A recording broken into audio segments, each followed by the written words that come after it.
नमस्कार साथियों, आपका स्वागत है अपना यूट्यूब चैनल विकास टारगेट बोर्ड में। आप लोग स्वस्थ होंगे, मस्त होंगे और पढ़ाई चल ही रहा होगा। तो आज जो है क्लास क्लास टेंथ के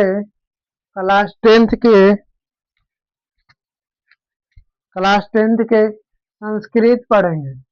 आज क्लास टेंथ के क्या पढ़ेंगे? संस्कृत पढ़ेंगे, ठीक है। संस्कृत के बारे में जानेंगे कि संस्कृत क्या होता है और इससे वस्तुनिष्ठ प्रश्न जो है हम लिखे हैं, इसको हम देखेंगे। संस्कृत जो है संस्कृत संस्कृत दो शब्दों से मिलकर बना हुआ है। संस्कृत कितने शब्दों से मिलकर बना हुआ है? दो शब्दों से मिलकर बना हुआ है। समजोड़ समजोड़ कृत।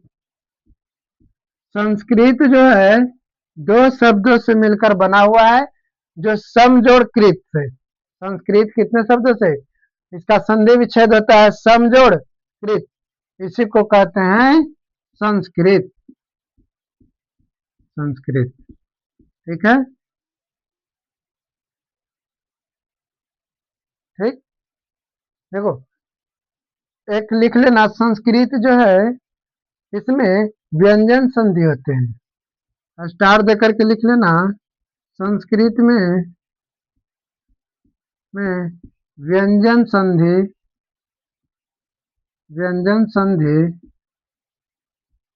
होते हैं, ठीक है ना। संस्कृत में कौन से संधि होते हैं? व्यंजन संधि होते हैं, इसको भी लिख लेना। और संस्कृत का संधि विच्छेद क्या होता है? समजोड़ कृत होता है। यहाँ तक तो समझ में आ गया होगा।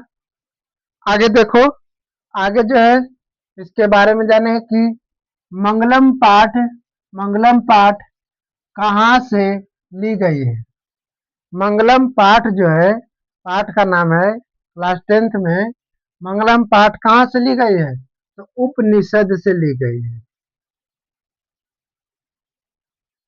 मंगलम पाठ कहाँ से ली गई है? उपनिषद से, ठीक है। उसके बाद दूसरा कहता है कि मंगलम पाठ में कितने मंत्र हैं?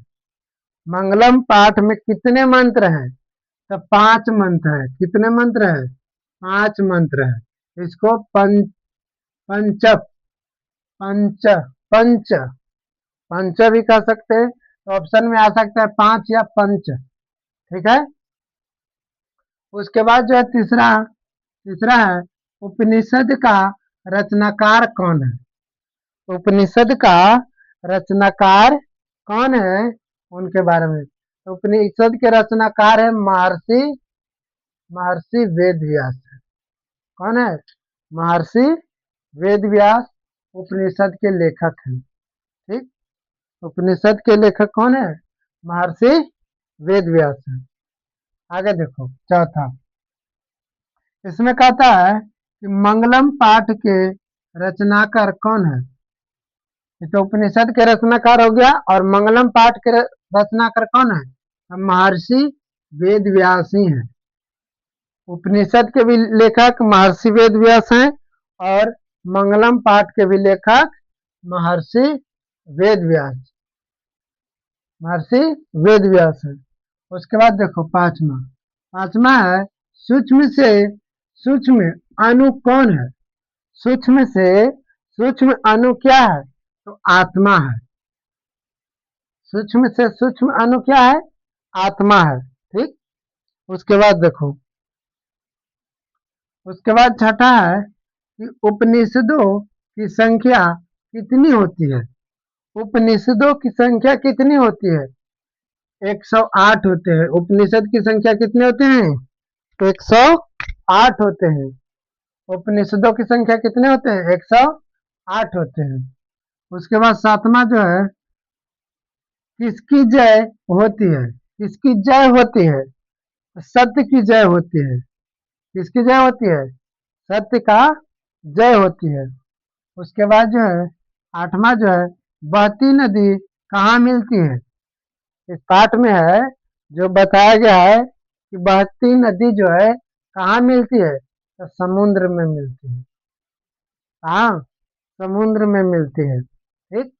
उसके बाद देखो नौमा। नौमा कहता है कि आत्मा के गूढ़ रहस्य की किसमें व्याख्या की गई है। आत्मा के जो गूढ़ जो होता है, आत्मा के मन की बात जो है, वो किसमें व्याख्या की गई है, किसमें बताया गया है आत्मा की गुण के बारे में। तो कठोर उपनिषद में बताया गया है। किसमें बताया गया है? कठोर उपनिषद में बताया गया है। ठीक। उसके बाद देखो 10वां कहता है कि उपनिषद में किस महिमा का वर्णन किया गया है।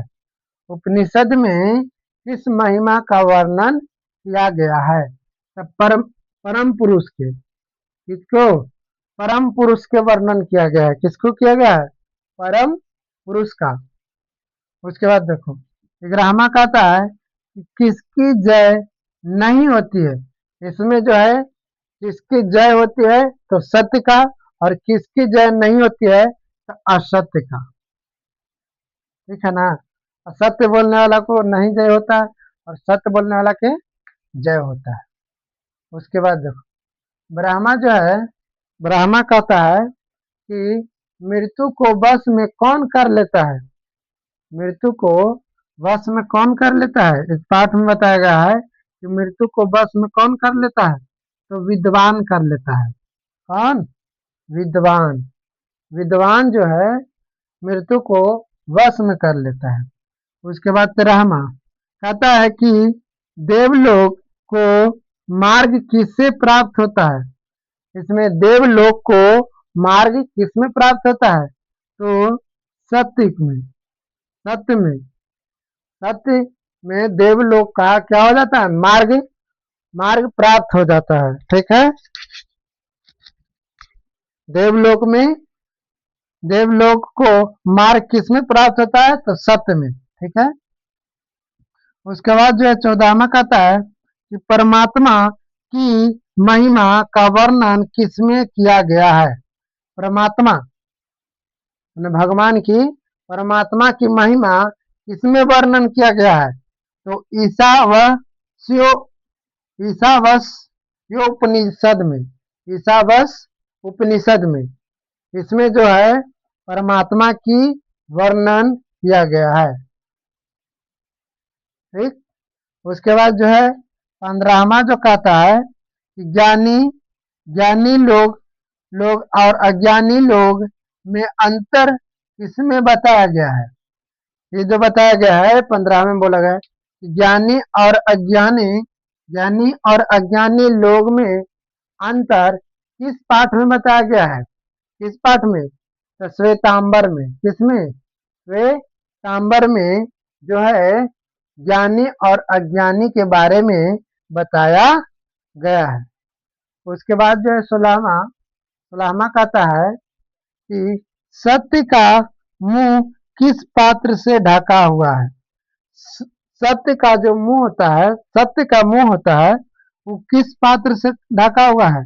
हिरण्य, हिरण्य, हिरण्यमय पात्र से। किस पात्र से? हिरण्यमय पात्र से जो है सत्य का मुंह, सत्य का मुंह, मुंह ढका हुआ है। ठीक है ना। उसके बाद जो है आगे कहता है 17वां में कि सत्य का सजा कहाँ है। सत्य का जो है सजा कहाँ, सजा कहाँ मिलता है? सत्य का सजा कहाँ मिलता है? देवलोक में जो है सत्य का सजा मिलता है। जो जैसा करेगा वैसा ही कहाँ मिलेगा सजा? देवलोक में। ठीक है। सत्य का सजा कहाँ मिलता है? देवलोक में मिलता है। आगे देखो 18वां। 18वां जो है यहाँ है कहता है कि पटना नगर, पटना नगर की पालिका देवी कौन है। पटना नगर के पालिका देवी कौन है तो पाटली पटन देवी है। पटन देवी है जो पटना नगर के पालिका देवी है। क्वेश्चन ने पूछ देगा ऑब्जेक्टिव में कि पटना नगर की पालिका देवी कौन है तो दे देगा ऑप्शन, तो उसमें रहेगा पटन देवी, उसको मार देना है। उसके बाद जो है 19वां जो कहता है राजशेखर की रचना कौन सी है। राजशेखर जो है एक पाठ है, उसका रचना कौन है, लेखक कौन है? रचना के मतलब क्या? रचना के मतलब, रचना के मतलब, रचनाकार के मतलब लेखक, लेखक। ठीक है ना? पूछेगा कि राजशेखर की रचना कौन सी है, तो काव्य मंसा है। कौन सा है? काव्य मंसा है। काव्य मंसा है। उसके बाद जो है, उसके बाद जो है भीष्मा कहता है कि पाटलिपुत्र का बुद्ध काल में नाम क्या है? पाटलिपुत्र के बुद्ध काल में नाम क्या है? तब पाटली ग्राम नाम है। क्या है? पाटली ग्राम नाम है। पाटलिपुत्र के का बुद्ध काल में क्या नाम है? पाटली ग्राम नाम है। और एक और सुनो, पटना के 5 नामों से जाना जाता है।